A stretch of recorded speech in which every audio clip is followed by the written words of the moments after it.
Your Excellency, delegates, ladies and gentlemen, good morning everyone. I hope to enjoy our green shipping video. I'm Espen Teksum, I'm the Director of Innovation Norway here in the Middle East and Commercial Counselor of the Royal Norwegian Embassy. I'm delighted to welcome you to today's seminar called Sustainable Ocean Forums. The topic is in line with the theme of the Norway Expo Pavilion called Pioneering Sustainable Ocean Solutions.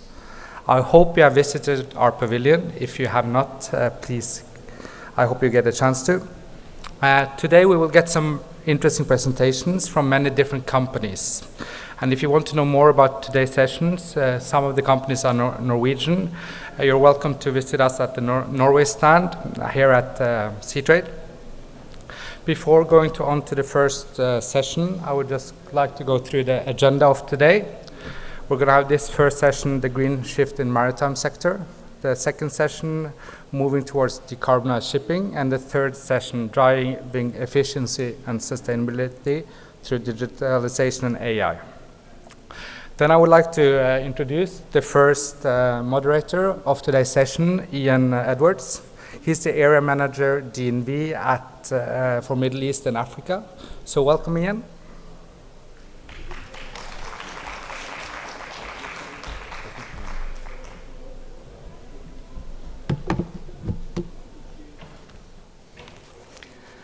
A very good morning to you all, and welcome to this first session of the Sustainable Ocean Forum today.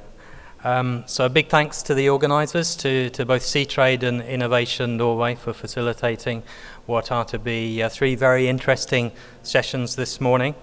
And the topic of the first session, as you can see, is the green shift in the maritime sector. And of course, through this week of Seatrade conferences, you've heard many discussions about decarbonisation for the shipping industry. And I think what the topic of this first session is somewhat broader than purely decarbonisation. I think it represents two different aspects, both the decarbonisation of the shipping industry, but what changes are coming for the shipping industry as the seaborne trade mix changes from less fossil fuel transportation to more cleaner fuel transportation, as the infrastructure for low carbon fuels is obviously developing over the next few decades.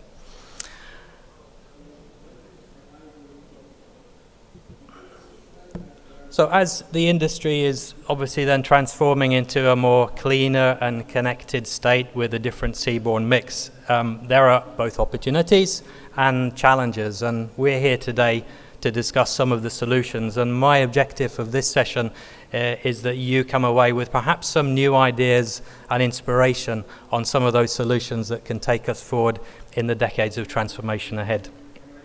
So what's unique about this first session? Well, I'm really pleased to say we have some of the brightest talents and leaders of the industry to talk to us today as part of the presentations and the panel that follows. We have representation from governments, and with both Norway and the UAE represented, we have two leading innovators and maritime nations that are really paving the way for the rest of the world to follow. So I'm really looking forward to hearing from them. We have representatives from ship owners, from insurers, and from technology companies. So I think we have a great mix and great insights into the different aspects of the industry going forward. We're going to have four presentations, the titles you see on the screen in front of you. And then after that, we'll have roughly around half an hour of panel discussion.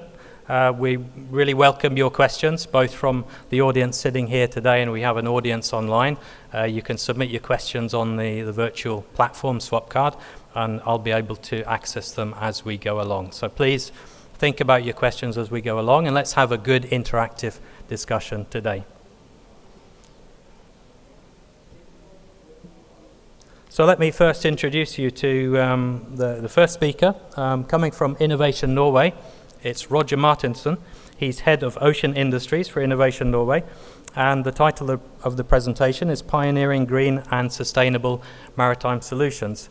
If you'd like to read more about the speakers, their bios are available on the virtual platform, so feel free to access that. So Roger, without further ado, the stage is yours.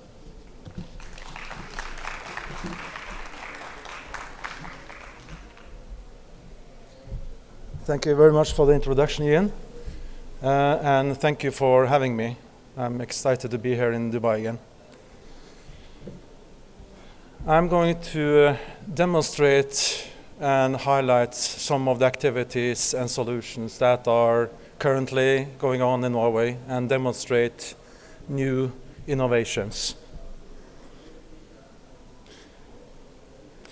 Just very briefly, Innovation Norway is the Norwegian government's main instrument for business support. And we offer Norwegian companies capital, expertise, and networks. We are present in all counties in Norway and also have a quite big presence internationally, also in Dubai. Just a little bit about the Norwegians to set the stage.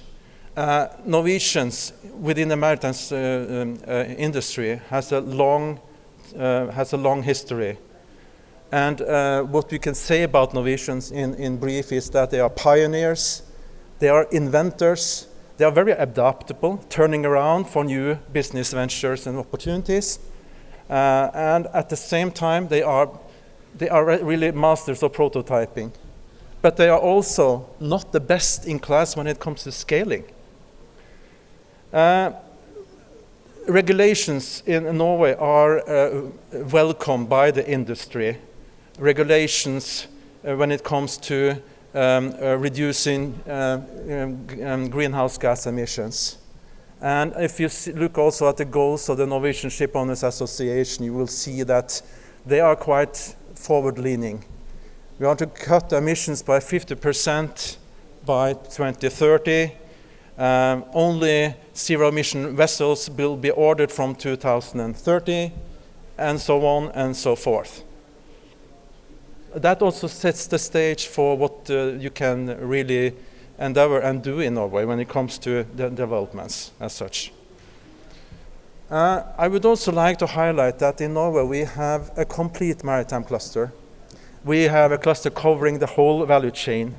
And I have depicted the three of the main maritime clusters we have, which is Blue Maritime Cluster, it is NC Maritime Cleantech, and it is Arena Ocean Highway Cluster. Just as an example, Blue Maritime Cluster is representing 22,500 employees, 14 shipyards, 20 ship owners, 169 equipment suppliers, 13 design companies. Just to give you an idea. I would also like to emphasize the value of trust in Norway. I think it's under-communicated, actually, because in Norway, I would like to say that even though not everything is perfect, as it's not maybe in other countries as well, we have a quite good and close cooperation between the authorities, the business, and R&D. You can then say the triple helix. And the authorities play a vital role when it comes to propelling innovations also in the green shift of the maritime industry. They have a proactive attitude, and they try to do their best to lay the foundation and facilitate zero-emission solutions. You can see that the driving of piloting and testing is very important. And they are actively using the public tenders to do so. They have strong requirements. At the same time, also interesting incentives for the businesses. You can say whip and the carrot. And the winner, for instance, of any tender, they are really getting long-term contracts. As an example, we have the ferry market in Norway, where the proactive use of public tenders have driven the green shift. Now I just would like to highlight some of the solutions we have pioneered in Norway. We had in 2000 the first LNG-powered ferry, 2003 first LNG-powered offshore vessel, 2015, first fully battery electric ferry called Ampere. 2015, the first battery hybrid fishing boat. 2019, first largest hybrid passenger ferry called Hybrid. Going on. And now we see also next year we will have the first hydrogen-powered ferry. We also will have the first autonomous container ship, Yara Birkeland, and other solutions that you can see here on the slide. So this is just to show you the palette of different solutions we are innovating in Norway. This is another solution. This is a new way of ensuring that speedboats can go on batteries, where you have robotized battery replacement. So while people are disembarking and embarking, they are changing the battery in 3 minutes. This is also a very interesting field of activity in Norway when it comes to maritime. It is maritime autonomous surface ships. And I would like to just emphasize the cargo solutions. You have Yara Birkeland on the left side, and you have Askås, also autonomous ship on the right side. Just an example. Yara will present later today, but I would like to also to say to you that Yara Birkeland will reduce diesel-powered trucks with around 40,000 trips per year. It's quite a lot, and it's really a good alternative for road transportation. This is another field of activity that is really moving fast forward in Norway. It is about autonomous water shuttles. Autonomy, of course, and the legislation is not in place yet, but we have several companies working on different solutions. And Savas, which is a network of companies working together, are really doing a lot in this respect. Several solutions are coming up for city dwellers. So these are passenger dwellers for big cities and smaller cities, of course. This is the world's first hydrogen-powered ship. So this is also a very interesting project because it is two cargo owners going together and discussing how could we cooperate. One is transporting grain one way, the other one is transporting gravel the other way. So they went together, established a cooperation, and now they are building the first ship that they are going to manage together. This is really something, and this is also an example of a new wave of cargo owners taking initiative in Norway. We have several projects coming up now for the short sea market. Yeah, this is another solution. It is an ammonia freight ship, and it's fueled by ammonia. So once again, just to show you the diversity of the different solutions that are under developed in Norway. This is another solution, and it's all about a value chain for ammonia bunkering. This is the world's first chain and is supported by state program. They received 89 million NOK, which is about little bit less than 8 million euro maybe. And it is going to be in operation already in 2023. I will not go into the details. This is just to show you some of the projects that has got European Union funding. And they are based on cooperation in consortia. So the consortia have Norwegian companies and other companies originating from the European Union. So this is one of them, Topeka, a ro-ro vessel, which is powered by green hydrogen.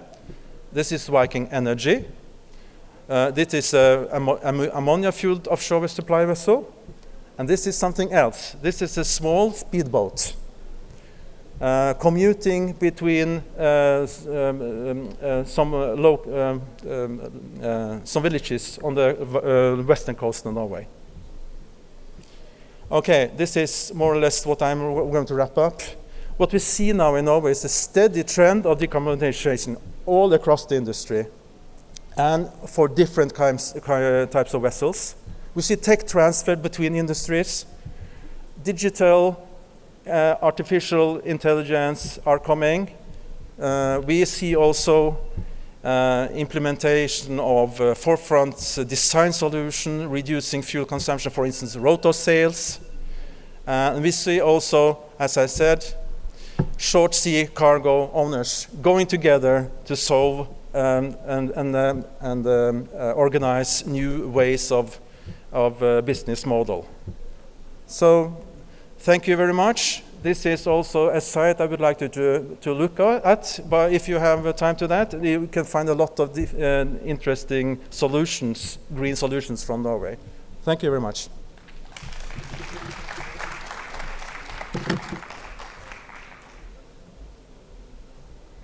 Thank you so much, Roger. Very interesting presentation, and thanks for traveling all the way from Norway to be with us today. It really does seem that Norway is storming ahead with the technology and the piloting of projects, and we in DNV, we're also very proud to be a part of the Norwegian Maritime Cluster and supporting many of the projects there. So then moving on. I'm really pleased to welcome our next speaker to the stage. She comes from the Ministry of Energy and Infrastructure in the UAE. Her name is Engineer Nawal Al-Hanay, and she is Director of the Future Energy Department. So please, Engineer Nawal.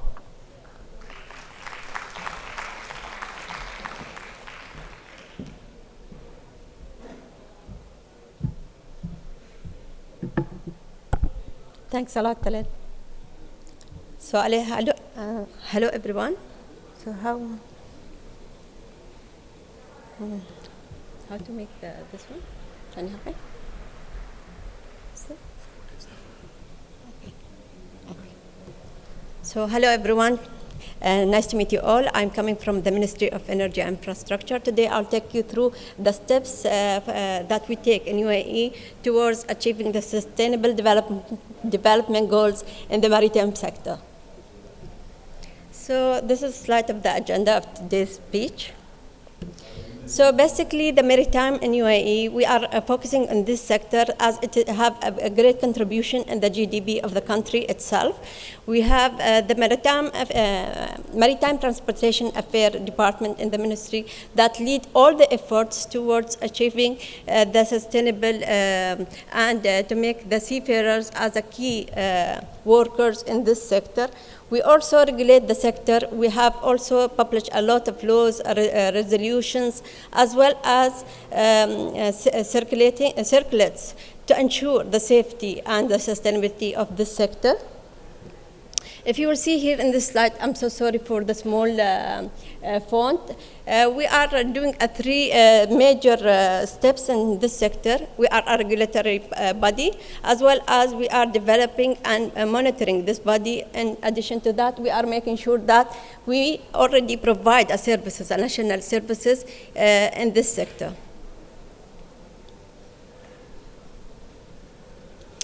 This is a snapshot of our UAE maritime strategy, national strategy in UAE. And as if we see, there is in the middle, we are concentrating on the sustainability and making sure that we are working toward decarbonization this sector and launching a lot of initiatives that support this target. Also, we are working towards preparing a blue strategy in the maritime sector that's focused on developing achieving the sustainable development goals, as we see here in my right hand. Sorry. So today I'll take you through one of the pillars of this strategy, where we concentrate on the clean and affordable energy, which is SDG number 7. So, as we know also, we are not only focusing on the maritime decarbonization, but also we are focusing on the technology or digitalization cycle as well. So we are also focusing on developing our services to automating them. We are focusing on providing a single window when it's come to provide services for the maritime sector. In addition to that, we are developing the talent and the human resource as well. So I'll take you through very fast on the UAE hydrogen leadership roadmap. So as we see, there is a lot of competitiveness advantages when we come to apply the hydrogen. We are not focusing only on the blue, but also on the green hydrogen. In UAE, we have a lot of advantages as we launched the net zero strategic initiative for 2015 to have the UAE achieve this target in this year. These are some of the key factors that we work on in the roadmap, where we have also the key climate change measure, a massive potential international momentum, where there 45 countries has already launched their strategy, but we are the first in the MENA region that have such a roadmap. Also, we will improve the economy. To make UAE as well positioned to be a leader in low carbon hydrogen, we have worked in a lot of initiatives along with our partners. And that's to have the UAE as a leader exporter and targeting 25% from the market share of a specific country to export the hydrogen. Sorry. So in UAE also, we also launched several projects. These are until November. We have a lot as well that was launched by our stakeholders. So UAE hydrogen leadership have three main and key objectives. The first one is generate a new sources of value for UAE throughout developing or creating the low carbon hydrogen and derivatives for the export. Also, we'll provide the low carbon hydrogen and derivatives industrial opportunities in UAE. Also, we'll enable UAE to achieve the net zero strategic initiative by 2050. And we have the enablers as well. UAE net zero by 2050, it is the strategic initiative, and also to make sure that we achieve the UAE national energy strategy by 2050. Hydrogen will be a key enabler for this journey in 2051. And those are the key sectors, and where we have seen here, the ocean shipping is one of the main sectors that we will focus on in this hydrogen strategy.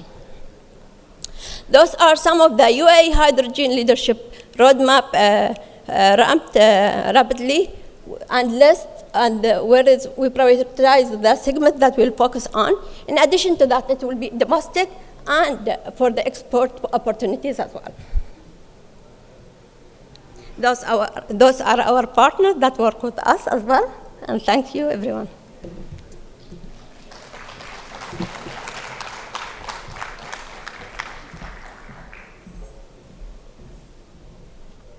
Thank you so much, Engineer Nawal, and it's great to see, as I said in the beginning, that UAE is indeed also part of the leading nations and moving ahead, especially with regard to the hydrogen value chain.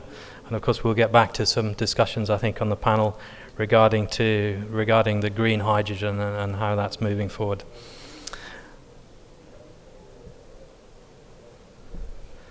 So let me introduce you to our next speaker. She comes from Turk P&I, so represents the insurance environment, and is also the president of Young Ship Turkey. It is Dr. Sinem Ogis. Please welcome her to the stage.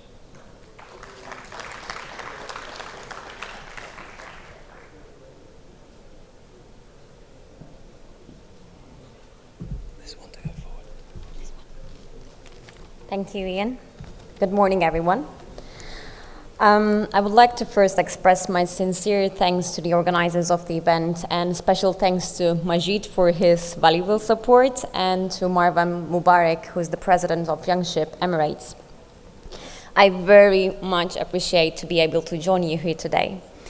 So, as we have witnessed over the past years, many extreme weather events like fire, storm, muslaj, which were the obvious consequences of the rising average temperatures, right? And which actually scientists were warning us over the past years. And now the situation seems to be considered alarming. So with a 3 degrees Celsius increase, we're talking like cities like Miami, Shanghai, Osaka would sink underwater, and around 300 million of people worldwide that need to be relocated and escape the flood. So what is needed for transition? This is what I would like to explain briefly by analyzing the legal history, the legal framework of the decarbonization. At first, as we know, the UNFCCC, United Nations Framework on Climate Change, established an international environment treaty by stabilizing the greenhouse gas emissions. And it was signed in 1992. Later, the Kyoto Protocol was signed in 1997, which was the first international agreement linked to the UNFCCC. And the major feature of this Kyoto Protocol was its binding targets to reduce greenhouse gas emissions. The Kyoto Protocol was superseded by the Paris Agreement that entered into force in 2016. And the aim of the Paris Agreement was, and still is, to limit the global warming to less than 2 degrees Celsius and pursuing efforts to limit it to 1.5 degrees Celsius. And why Paris Agreement is important? Because this is the first ever universal, legally binding agreement on climate change. And while the shipping was not included in the Paris Agreement, International Maritime Organization had already introduced a global energy efficiency standard for ships. As we know, shipping involves over 50,000 vessels, 150 states of registration, and over millions of seafarers around the globe. So we're talking about a highly internationalized industry.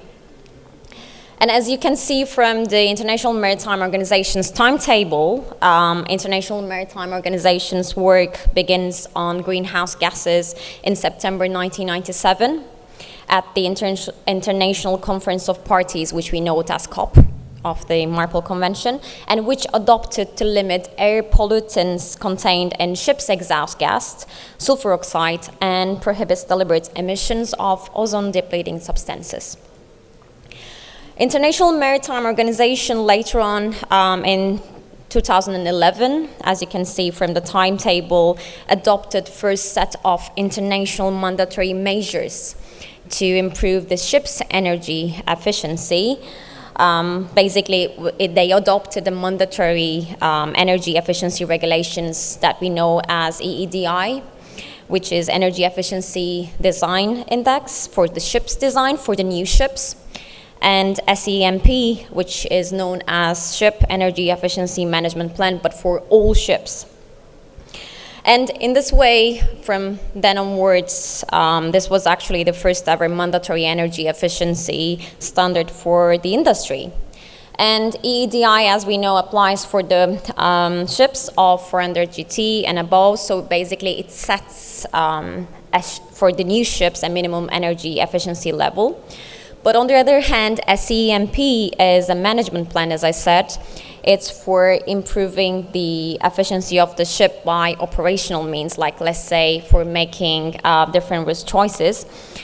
And the thing is, each ship SEMP is specific to that ship, so it will take account of all parties particular to that ship, like cargoes carried or the routes undertaken. And these operational measures, these efficiency measures actually urges ship owners and operators for considering a new technologies and practices and management plans. And to continue within the timetable, I cannot explain all, unfortunately, but just to mention the recent ones. In 2020, as you can see, and as we all know, the sulfur cup limit entered. So basically cutting the total sulfur oxide emissions from shipping over 75%. And the very recent developments, as we all are aware, entered in June 2021. Basically, these measures adopted to reduce the carbon intensity of all ships by at least 40% by 2030 and pursuing efforts towards 70% by 2050 compared to 2008 levels. And these amendments, as we can see, combines technical and operational approaches to improve the energy efficiency of ships and also providing important blocks for the future greenhouse gas reduction measures. And with these requirements, as we know as EEXI and CII, EEXI stands for the Efficiency Existing Ship Index and CII for the Carbon Intensity Indicators. So I would like to explain really briefly what are those in simplistic terms. So the EEXI is actually represents the application of the Efficiency and Design Index, EDI, but for the existing ships. So its primary objective actually is to level the playing field in technical efficiency for new, but as well as for the existing ships. So basically, existing ships not meeting the criteria of the EEXI needs to consider a compliance options to meet the targets of the EEXI and to reach the EEXI values. And it's believed that most ship owners will comply with EEXI by adopting either engine power limitation or the shaft power limitation. And EEXI is a one-time certificate, so it's a one-time certificate for the design parameters. CII instead is an annual operation carbon intensity indicator and CII rating. So basically it determines the annual reduction factor that needs to be ensured for the continuous improvement of the ship's operation carbon intensity within a specific rating level. And this rating will be given from a scale from A to E.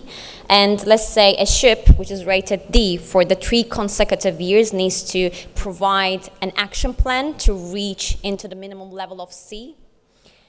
So then it needs to be required, like how I can reach to the level C and an action plan that they can achieve. So in this case, let's say administrators, port authorities, and all the stakeholders are encouraged to provide incentives in this regard.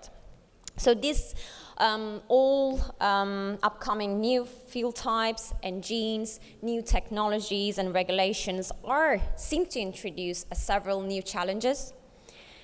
These regulations, as we know, will apply from 2023 onwards, but actually we already feel the impact of this across the industry, right? And we started to acknowledge that the efficiency index actually poses a considerable challenges to vessels' commercial and technical operation. And there are also right now looming regulatory and safety critical aspects. Yes, we don't reach to the green level too soon, but I think it's a step-by-step approach. And I honestly find this personally incredibly exciting because I see that there is a potential exists, and this potential is also being acknowledged in the global level. And I think that is really particularly important for the maritime sector to have a cohort of the industry stakeholders to collaborate and to realize these opportunities. I thank you for all participants for being here today, and I'm looking forward to hear your questions. Thank you.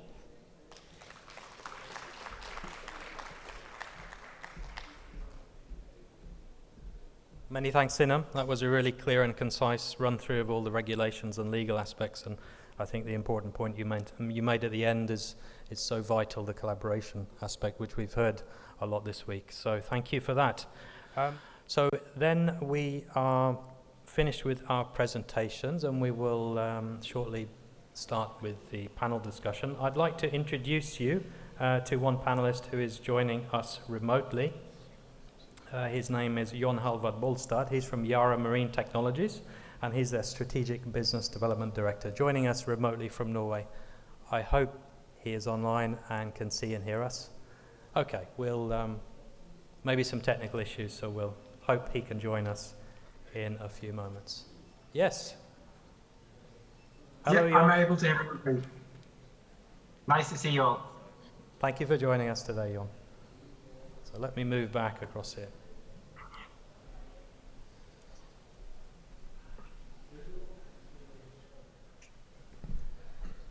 Okay, is this working? Yeah, great.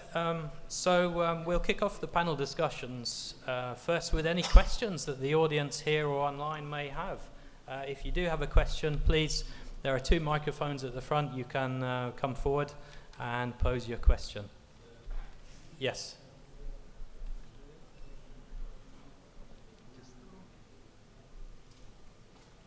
Please stand up and use the microphone so that Jon can also hear you then and the audience can hear you online. Hi, good morning. It was an excellent session, and especially from Engineer Nawal, disclosing all the details of Buddha UAE's plan for energy transition. So you are planning for 25% market share on hydrogen in 2050. Yes. To achieve this strategic plan, you definitely need a lot of partners. Who are your strategic partners for this development? That's one question. The second one, at the moment, this project is led by national oil companies, national energy companies, I should say. So in this process, definitely, if you want to achieve 25% market share in 2050, definitely you need a lot of private companies to join. They also have to participate. So what is the financial instrument available for these private investors to invest? Thank you. So thank you for the question. It was valuable. So for the first question, if I can wrap it up, you said how we achieved the 25% or who's our partners, if I am correct? Yeah. So basically we have the local partners, which is that we have created in the Ministry of Energy and Infrastructure a national committee, technical committee in hydrogen, which consists main players in the hydrogen from the governmental bodies such as DIWA, BIA, we have also ADNOC, we have Masdar, we have a lot of players in this committee. In addition to that, we have already, if you heard about the Abu Dhabi Hydrogen Alliance, we are part from this alliance where ADQ, Abu Dhabi holding company, ADNOC, and also Mubadala has created this alliance. And we as a governmental body has joined this alliance to facilitate and expedite the work and the ecosystem in the hydrogen. So this is in the local partners. When we come to the international partners, we have a lot of bilateral agreement with a lot of countries, leading countries such as Germany, Japan, Korea, and a lot more. And this is our target, but we also pursue an additional opportunities in creating a bilateral agreement with other countries as well. So for the second question, if you can repeat it, sorry.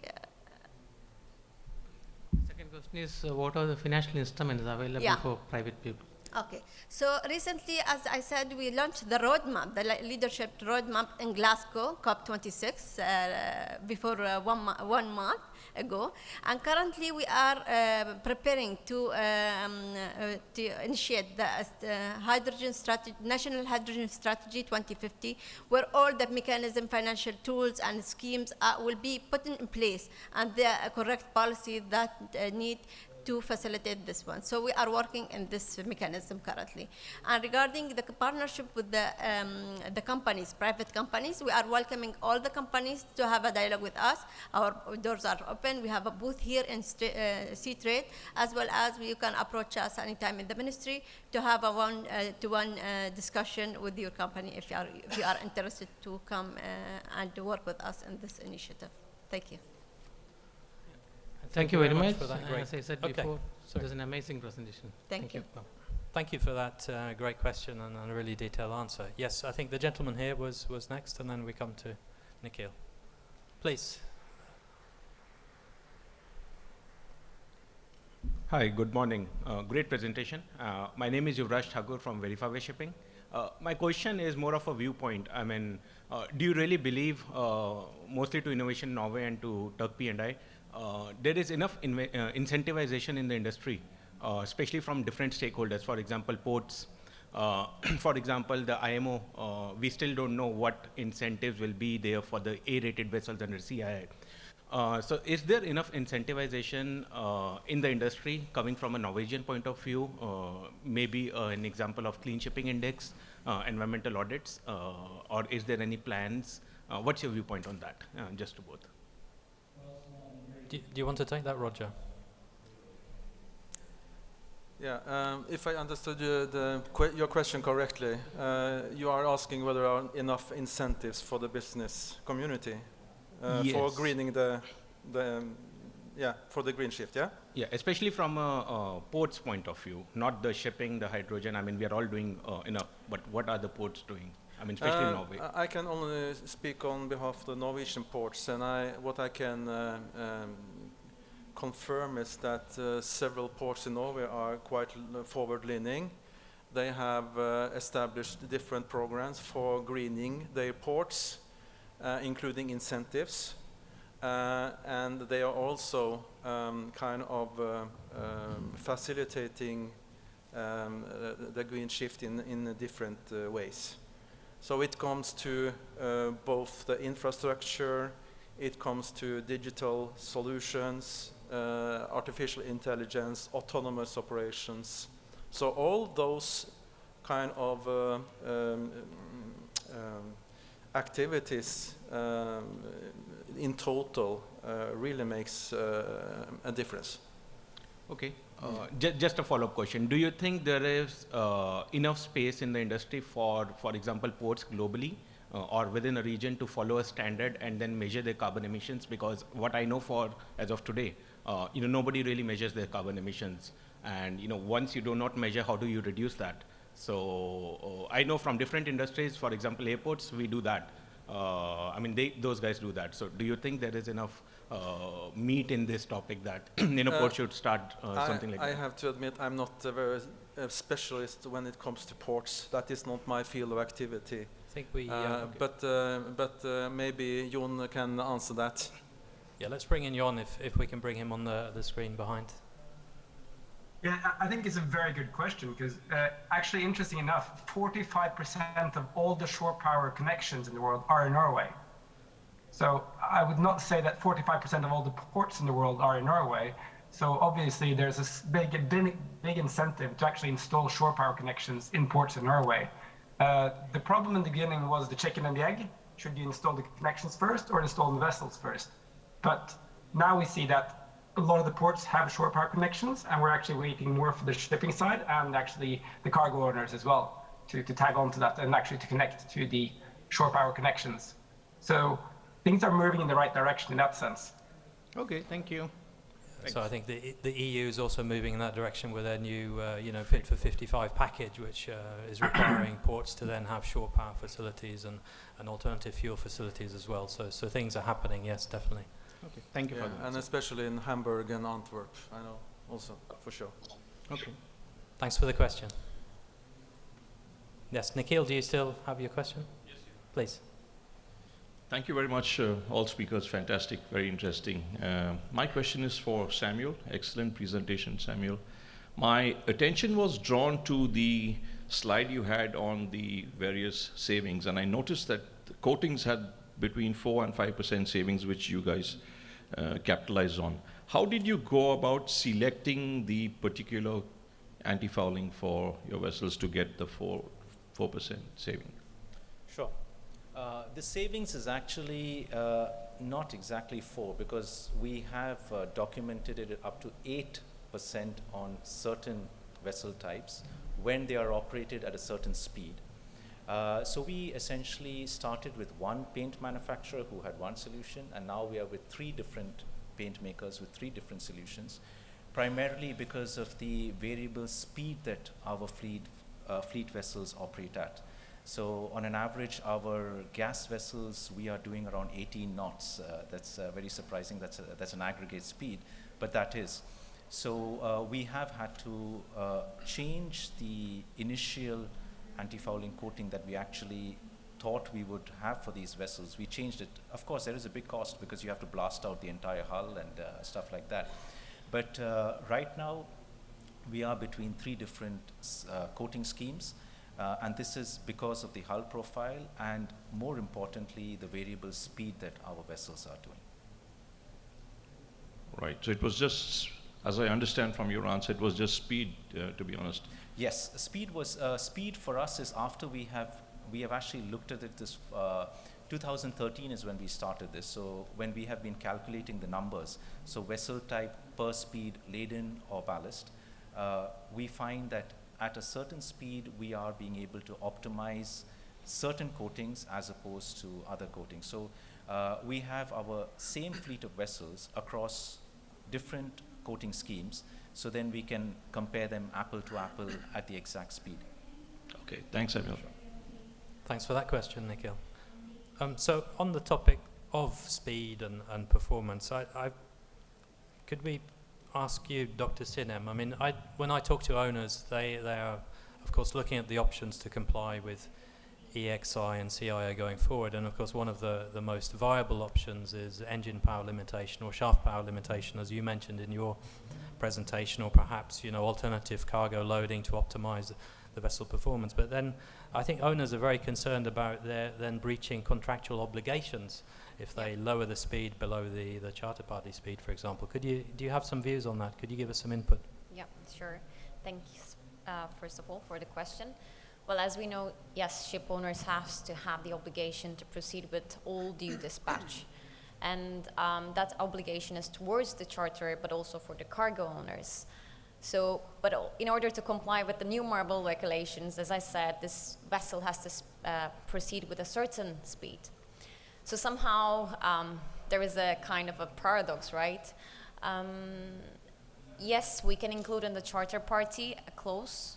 However, then there can be further knock-on effects towards the cargo owners.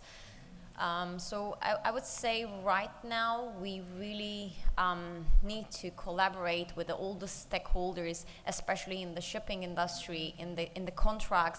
Like, we have to have decarbonization in mind, because I think for now we are not really ready as a contractual sense for the new era in the shipping. So we need to, in the sense, consider new ways of doing things. But I think things are moving further, because I think a week ago I saw that BIMCO had introduced standard time charter party clause for complying with the CAI. So it's moving forward, but I think we just need to really sit and think and consider decarbonization and further perspectives of the contractual dispute, especially when it comes to speed. Or there are also other discussions, like, let's say, reducing the cargo intake. But all in all, it has to be really structured in a way that you don't breach the contract, after all. Yeah, so I hope I answered your question. It's interesting. So it's a case of watching this space, and I guess there will be a lot of developments in that arena in the time ahead. Yeah.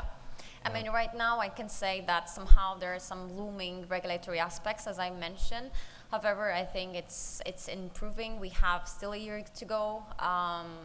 I think if we all gather together just to achieve this further goal, it will be no issue at the future. Yeah. Again, collaboration, very important. Yeah. If there's no more questions from the audience, let me move on to Roger. I mean, you talked about Norwegians being innovators and pioneers, and yeah, I think I can testify that, having lived in the country for many years. And of course, we all know about Norway being, the capital of electric cars. And I mean, with the incentives the government has given on electric cars, it's really, they've got sold like hotcakes. But then in shipping, of course, you have shown many of the examples on your presentation on the pioneers. And then what is really the essential element of what the government is doing to actually make that possible and to drive that? Yeah, it's an interesting kind of introduction. When you talk about EV cars, we have had a lot of incentives in Norway. We have spent a lot of money on it, and we are proud of the fact that we are the country in the world with the most dense kind of number of EVs. At the same time, I think maybe there would be some space for intensifying also the zero emission shift in Norway in the maritime industry. I think there's more to be done. Even though we have very good incentives, I'm representing one of those institutions that are also managing some of the incentives and grants programs, and we have other ones. We are more or less together covering the whole spectrum from research to introduction piloting. But I would like to add a comment on this, because we now see that the green shift is on its way. So I would like to urge all stakeholders in the industry, ship owners, other stakeholders, to take that into account, because sooner or later there will be stricter rules, and we will have, at one stage I think we will have CO2 tax for ships. We will have stricter regulations and so on. I would like to, I think that most of you have watched Game of Thrones. I would like to rephrase something from Game of Thrones. Winter is coming. I would like to rephrase it to taxonomy is coming. Either you want it or not. So that's why I urge each and everyone to be more proactive in the green shift. Yeah. Thank you for that, Roger. Yeah, a very interesting take on that. And then, so Engineer Nawal, then sort of thinking of this from the UAE perspective, could you say something about then the policies like taxation, etc., that you in the UAE may be thinking about or looking at to support this achievement of the Sustainable Development Goals, which you presented earlier? So yes, regarding the taxation, we are working in different schemes to evaluate what scheme we will go in the financial aspect. But in the maritime transport sector, we have now, we are working in the final phase to launch our new maritime transport law that will guarantee the decarbonization of the sector, safety of the sector, as well as incentivize the sector, all key players towards come and invest here in UAE, as we are one of the hubs in the maritime sector as well. And once come to the Sustainable Development Goals, we also issue a lot of resolution. If I will read from here, we have already launched a resolution for the concerned marine workers and violating ships in UAE waters. That will help us to reduce the number of abandoned seafarers, for instance, where we will make sure that they will have their rights and all guarantee their quality of life, where they will be on the vessel itself. UAE, I'm proud to say that UAE is one of the first countries that allow crew changes when the pandemic started. So we have more than 214,000 seafarers that was allowed to, has been changed during this period. So yes, we have a lot of achievement when it comes to policy and regulation.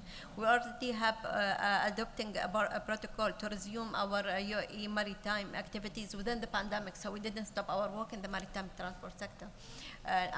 Unlike the other sectors in aviation with the affected and the land transportation as well.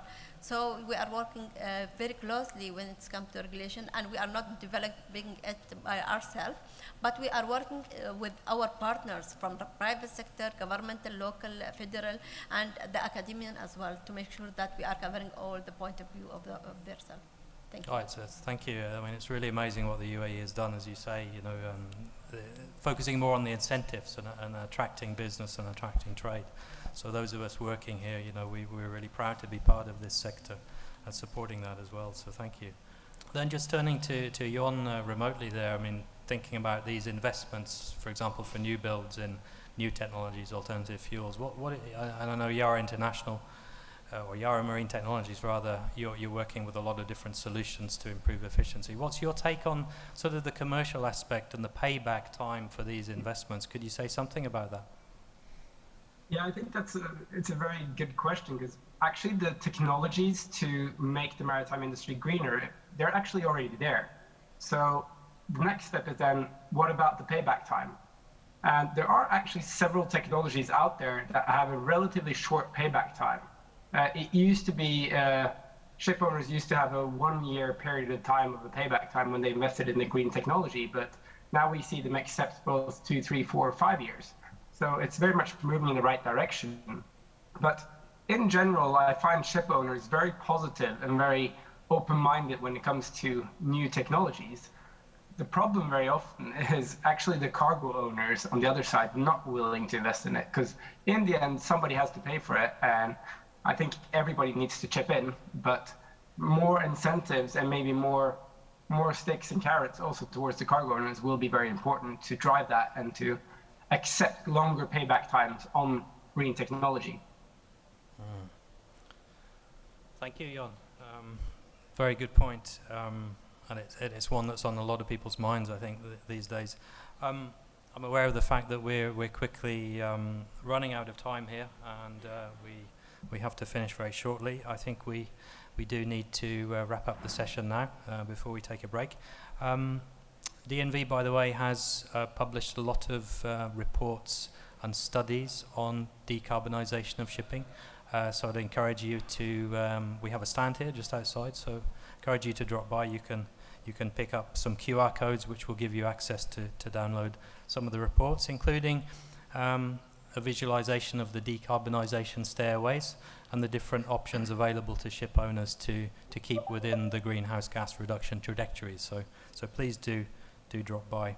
And I think before I close, I'd just like to share one quote that I really like that I discovered recently. It's from Sheikh Mohammed bin Rashid Al Maktoum, the Vice President of the UAE and ruler of Dubai, who said when celebrating the Hope probe that reached Mars, I think in February this year, he said, our people of the UAE are known for their humility and persistence. Their feet are on the ground, but their dreams embrace the sky. And I think we need a little bit of that in the shipping industry to move forward into the transformations that lie ahead of us. So thank you very much, everyone, for joining. Thank you to the presenters and panelists, and look forward to see you later. Thank you. Thank you. So we'll proceed now to a 15-minute break. So there's coffee and refreshments available just outside. And please be back at 12 o'clock for the next session. Thank you.